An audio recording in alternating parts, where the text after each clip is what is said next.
પાટણ જિલ્લામાં આઈઓસીએલ સિદ્ધપુરમાં fuel leakage આંગના સિનારીઓ પર ઓફસાઇટ મોક ડ્રીલ યોજાઈ। Assistant director Shri Y V. Patel દ્વારા આપતકાલીન પરિસ્થિતિમાં અસરકારક કામગીરી અંગે માર્ગદર્શન અપાયું।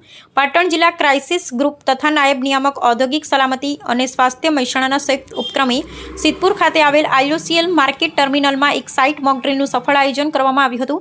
મોક ડ્રીલના સિનારીઓ અનુસાર આઈટી લોડિંગ શેડમાં ફ્યુઅલ લોડિંગ દરમિયાન લોડિંગ આર્મ તૂટી જવાથી ભારે પ્રમાણમાં ફ્યુઅલ લીકેજ શરૂ થાય છે અને થોડી જ વારમાં આગ લાગવાની પરિસ્થિતિ સર્જાય છે। ઘટના બનતા જ ટર્મિનલના ઓપરેટરો દ્વારા તાત્કાલિક ઇમરજન્સી એલાર્મ સક્રિય કરી પ્રાથમિક આગ બુઝાવવાની કામગીરી હાથ ધરવામાં આવી હતી। પરિસ્થિતિ ગંભીર બનતા ઓન સાઇટ ઇમરજન્સી જાહેર કરવામાં આવી હતી। જોકે આગ અને લીકેજ કાબુ બહાર જતા ઓફ સાઇટ ઇમરજન્સી જાહેર કરી ડિસ્ટ્રિક્ટ ક્રાઇસિસ ગ્રુપના સભ્યો તથા સંબંધિત તમામ એજન્સીઓને તાત્કાલિક જાણ કરવામાં આવી હતી।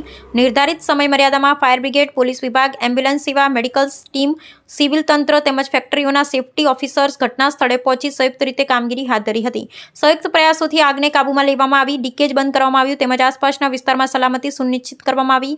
ઘટનામાં 2 કામદારોને સામાન્ય દાઝતા તેમને તાત્કાલિક સારવાર આપવામાં આવી। અંતે તમામ પરિસ્થિતિ કાબૂમાં આવી હોવાની ખાતરી બાદ ઓલ ક્લિયર સિગ્નલ આપી મોક ડ્રીલને સફળ જાહેર કરવામાં આવી, જેમાં જિલ્લા આપત્તિ વ્યવસ્થાપન તંત્ર, પ્રાંત અધિકારી સિદ્ધપુર, મામલતદાર શ્રી તથા ઔદ્યોગિક સલામતી અને સ્વાસ્થ્ય વિભાગના અધિકારીઓએ સક્રિય ભાગ ભજવ્યો હતો। અંતમાં assistant director Shri Y V. Patel દ્વારા આપતકાલીન પરિસ્થિતિમાં અસરકારક કામગીરી અંગે માર્ગદર્શન આપવામાં આવ્યું હતું તેમજ તમામ સંકળાયેલા વિભાગો અને એજન્સીઓનો આભાર વ્યક્ત કરી મોક ડ્રીલ બાદનું ડિબ્રીફિંગ પૂર્ણ જાહેર કરવામાં આવ્યું હતું। અહેવાલ રામજીભાઈ રાયગોર, પાટણ, બનાસકાંઠા।